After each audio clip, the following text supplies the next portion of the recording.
बिस्मिल्लाहिर्रहमानिर्रहीम जी, आपका मेज़बान शील हैदर आपकी खिदमत में हाजिर है और आप देख रहे हैं आपका पसंदीदा चैनल बगाव फैक्ट्स। आज के बगाव फैक्ट्स के अंदर मैं आपको बताने जा रहा हूं कि इमरान खान अब जितने गुस्से के अंदर है, माजी में इमरान खान को कभी किसी ने इतने गुस्से के अंदर नहीं देखा था। और इमरान खान ने अब जो रिसेंटली तकरीर की जिसके अंदर उन्होंने वाज़ेह तौर पर यह कहा है कि तुम्हें मैंने पहले छोड़ दिया था, तुम पहले छूट गए थे, लेकिन अब तुम्हारे छूटने का कोई चांस नहीं है, अब तुम नहीं छूट सकोगे। अगली हुकूमत मेरी आ रही है और फिर तुम्हारा बड़ा सख्त और कड़ा एहतसाब किया जाएगा। अब इमरान खान ने ये जो बयान दिया है, इस बयान से पहले इमरान खान ने बड़ी मशावरत की है, क्योंकि वो जो भी बयान देते हैं, वो जो भी बात करते हैं, उससे पहले उसके ऊपर वर्किंग करते हैं, कानूनी माहिरीन से मुलाकातें करते हैं, उनके साथ बैठकें करते हैं, कहते हैं कि मैंने ये बयान देना है, मुझे बताओ। इसके बाद कोई सियासी पार्टी मेरे खिलाफ अदालत तो नहीं जाएगी, या कोई एस्टेब्लिशमेंट का बंदा मेरे खिलाफ अदालत तो नहीं जाएगा, कहीं ऐसा तो नहीं होगा कि मैं पाकिस्तान के कवानीन की खिलाफ वर्जी कर दूं बोलते हुए। तो वो हर चीज को मद्देनजर रखते हुए उसके बाद कोई बयान देते हैं। और फिर इमरान खान ने जो बयान दिया, ये बयान बड़ा सख्त है, बड़ा ताकतवर है, और किस तरह से पीडीएम की एस्टेब्लिशमेंट के अंदर मौजूद उन लोगों की जो इमरान खान के मुखालिफ हैं, उनकी नींदें हराम करके रख दी हैं, नींदें उड़ा कर रख दी हैं इस बयान ने, इस ताकतवर और पावरफुल बयान ने। आज के इस वीडियो के अंदर मैं थोड़ी सी आपको तफसीलात बताऊंगा, लेकिन उससे पहले हम सबको अल्लाह तबारक व तआला के हुजूर गिड़गिड़ा कर दुआ करनी है कि हमारे परवरदिगार इमरान खान को एक मरतबा फिर पाकिस्तान का वजीर आजम बना, ताकि इस टोले से पाकिस्तान की जान छूट सके, कि जो टोला पाकिस्तान को डिफॉल्ट करने का सबसे बड़ा जिम्मेदार है। अगर आप भी उस दुआ में शामिल होना चाहें तो कमेंट सेक्शन के अंदर आमीन जरूर लिख दीजिएगा। अब मैं आपको थोड़ी सी डिटेल बताता हूं कि ये इमरान खान ने जो बयान दिया है, इसकी इतनी ज्यादा अहमियत क्यों है, और क्यों पाकिस्तान का जो मेन स्ट्रीम मीडिया है वो उसको छुपाने की कोशिश करता रहा, इस बयान को खुलकर सामने नहीं ला सका, उनकी हिम्मत नहीं हो सकी थी। इमरान खान ने अपने बयान के अंदर कहा है कि जी देखिए, अब कौम सड़कों के ऊपर निकलने को पूरी तरह तैयार है, और वही हालात होते जा रहे हैं कि जो श्रीलंका के अंदर हुए थे, जिस तरह श्रीलंकन अवाम ने अपने वजीर आजम के घर का जलाओ घेराव कर दिया था, वही सिचुएशन अब पाकिस्तान के अंदर बनने जा रही है, और इस सिचुएशन को फिर कोई रोक नहीं पाएगा। इमरान खान अब हवा में बातें नहीं करता है, इमरान खान ये बातें नहीं करता कि जी तुक्के लगा दिए या अंदाजे लगा दिए और उसके बाद नहीं। इमरान खान पेट बात करता होता है, हकाइक पर, ग्राउंड रियलिटीज पर मबनी बात करता होता है, उसके पास अदालत शुमार होते हैं, उसके पास इंफॉर्मेशन होती है, उसके पास मालूमात होती है, उसके पास सारा डाटा होता है, उसके बाद वो बात करता होता है। और ये जो बात उसने अब की है कि आवाम सड़कों पर निकल रही है, वज़ीर आज़म का घर जलाने के लिए, उसके घर का घेराव करने के लिए भी अब पाकिस्तानी आवाम तैयार हो गई है। तो इसके पीछे की जो कहानी है, वो कहानी हम सबके लिए समझना बड़ा जरूरी है कि श्रीलंका के अंदर जब हालात खराब हो रहे थे, तो उस वक्त वहां पर लोग चुप रहे, खामोश रहे, चलते रहे। जैसे आज पाकिस्तानी आवाम खूब खामोश है, इतनी महंगाई हो गई, लेकिन फिर ऐसा हुआ कि महंगाई बढ़ती चली गई, और वहां की जो आवाम है उसकी बरकुवत जो बर्दाश्त थी, कुव्वत खरीद थी, दोनों ही खत्म हो गई। तो उसके बाद वो सड़कों पर निकले, यानी कि श्रीलंका की आवाम जब सड़कों पर निकली, अपने वजीर आजम हाउस को जलाने के लिए निकली, तो फिर उसकी जो सबसे बड़ी पीछे से वजह सामने आई थी, वो वजह महंगाई थी। और पाकिस्तान के अंदर भी ये सब कुछ होता चला जा रहा है, पाकिस्तान के अंदर भी इसी तरह से अब लोग जो हैं वो सड़कों पर निकलने को बेताब हो रहे हैं। महंगाई ने यहां पर पाकिस्तानियों का जीना हराम करके रख दिया। और फिर ज्यादा मजे की बात यह है कि पाकिस्तान के ऊपर इस इंपोर्टेड टोले के बाद जो निगरान हुकूमत है, वो इस इंपोर्टेड टोले से ज्यादा पनौती साबित हुई है पाकिस्तान के लिए। और इमरान खान ने भी कहा है कि ऐसी जानिबदार निगरान हुकूमत मैंने आज तक नहीं देखी है, कि जिसके अख्तियारात सिर्फ इतने होंगे, उसने 90 दिन के अंदर इलेक्शन करवाने और 90 दिन पाकिस्तान को चलाने। मगर उसके बावजूद अफसोस की बात है कि ये जो निगरान हुकूमत है, ये निगरान हुकूमत अभी भी शहबाज शरीफ के पीछे चल रही है। अभी भी शहबाज शरीफ के गवर्नर जो है, उनको जब इलेक्शन का कहा जाता है तो वो कहते हैं हम शहबाज शरीफ से बात करेंगे। इस निगरान हुकूमत को कहा जाता है तो ये कहते हैं जी हम उनसे बात करेंगे। और शहबाज शरीफ आपको पता है वैसे इलेक्शन से भाग रहे। तो इतनी ज्यादा बदतरीन, एक पहले जो इंपोर्टेड टोला था उसने पाकिस्तान को नुकसान दिया, फिर ये जो निगरान हुकूमत आई है इसने रही सही कसर छोड़ दिया, और आवाम का जो गुस्सा है, उसका जो पारा है, उसको हाइप कर दिया। और फिर आर्टिकल 224 की खिलाफ वर्जी भी हो जाएगी इस निगरान हुकूमत की तरफ से, अगर ये 90 दिन के अंदर इलेक्शन नहीं करवाते हैं। इसलिए अब पाकिस्तानी कौम देख रही है कि यार इनको सजाएं होंगी, ये इलेक्शन नहीं करवाएंगे, मगर उसके बावजूद ये अगर ढीठ बने हुए हैं, उसके बावजूद अगर ये जम के खड़े हुए हैं, अगर ये जिद करके खड़े हुए हैं, तो उसकी समझ नहीं आ रही है पाकिस्तानी कौम को, और पाकिस्तानी कौम का जो गुस्सा है वो बढ़ता चला जा रहा है। अब मैं आपको तीसरी चीज बताता हूं।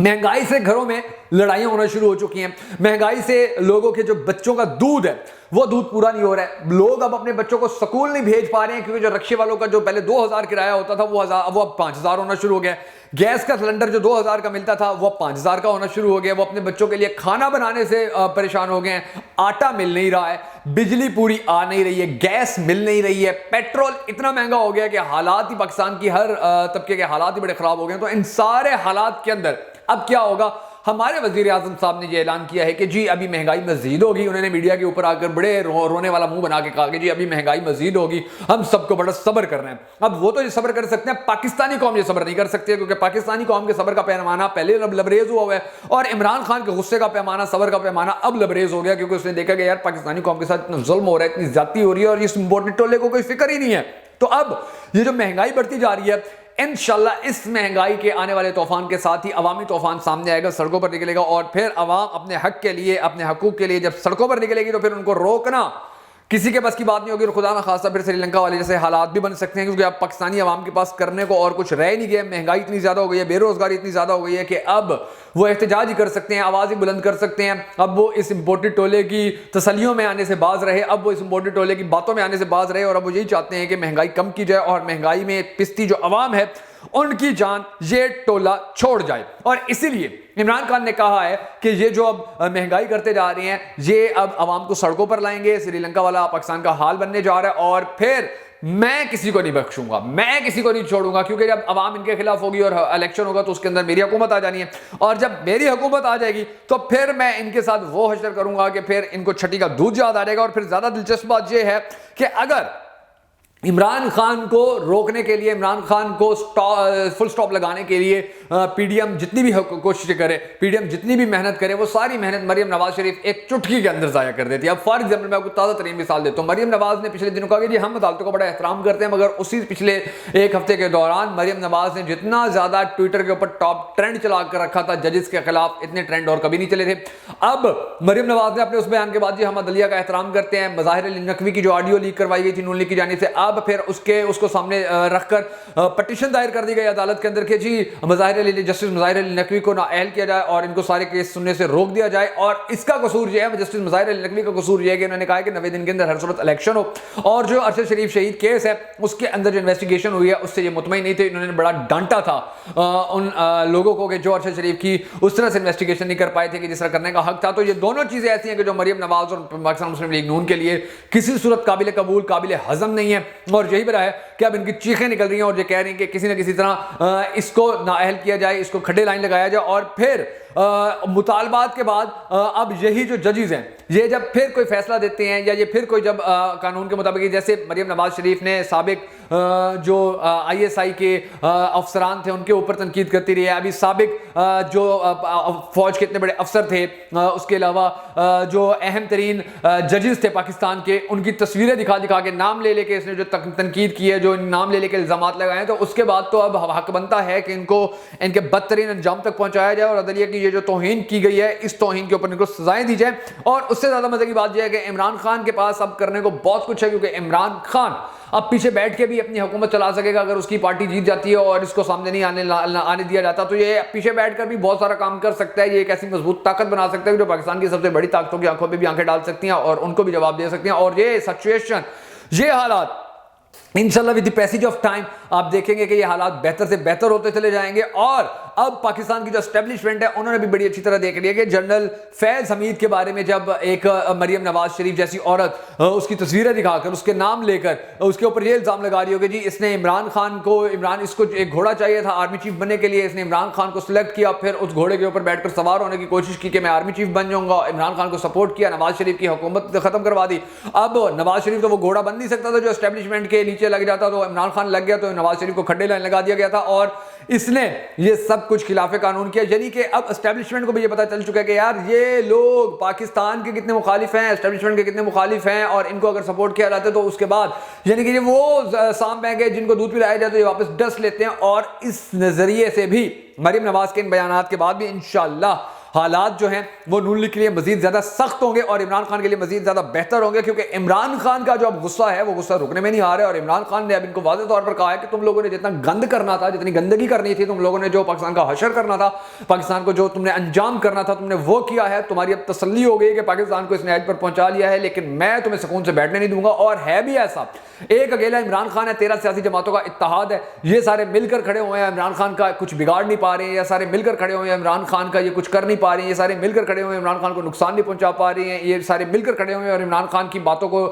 ڈینائی نہیں کر پا رہے ہیں. بلکہ عمران خان کا ایک بیان آتا ہے تو یہ پوری تقریریں کرتے ہیں, اور وہ ایک بیان ان کی ساری تقریروں کے اوپر بھاری پڑ جاتا ہے. سوشل میڈیا کے اوپر آپ دیکھیں کہ ایک جانب اگر شہباز شریف, نواز شریف, مریم نواز شریف, مولانا فضل الرحمان, حمزہ شہباز, زرداری, بلاول بھٹو زرداری, یہ سارے اکٹھے مل کر بیٹھ جائیں اور ایک جانب صرف عمران خان کو بٹھا دیجیے, تو آپ خود دیکھ لیں گے کہ اگر ان کو 200 لوگ دیکھ رہے ہوں گے سوشل میڈیا کے اوپر لائیو, تو عمران خان کو 2 لاکھ लोग देख रहे होंगे। अगर इनको 1000 बंदा देख रहा होगा तो इमरान खान को कई लाख बंदे देख रहे होंगे। और ये जो फर्क है, ये फर्क साबित करता है कि इमरान खान के साथ कौम खड़ी है और इमरान खान को भी पता है कि कौम मेरे साथ खड़ी हुई है। और यही वजह है कि इमरान खान अब इतने कॉन्फिडेंटली ये दावा कर रहे हैं कि जी मेरी हुकूमत आएगी तो मैं तुम लोगों को छोड़ूंगा नहीं। पहले भी तुम लोग भाग गए थे, और पहले इसलिए भाग गए थे कि इमरान खान के हाथ बड़ी ज्यादा जगहों से बंधे हुए थे। इमरान खान को फोर्स भी किया जाता था, ब्लैकमेल भी किया जाता था, डराया भी जाता था, धमकाया भी जाता था, उसके अहम रहनुमाओं को उठा भी लिया जाता था, उनसे अपनी बातें भी मनवा ली जाती थी, फिर उनके जरिए इमरान खान को प्रेशराइज करवा लिया जाता था। और इमरान खान ने बड़ी दफा मीडिया के ऊपर आकर ये बातें की हैं कि मैं बहुत कुछ करना चाहता था लेकिन मुझे नहीं करने दिया जाता था। नैब के अंदर जो केसेस चल रहे होते थे, एहतसाब के जो केसेस चल रहे होते थे, उसके हवाले से मेरी जितनी ख्वाहिश होती थी, जितनी कोशिश होती थी, उन सब कोशिशों और ख्वाहिशात को नाकाम कर दिया जाता था। लेकिन अब ऐसा नहीं होगा।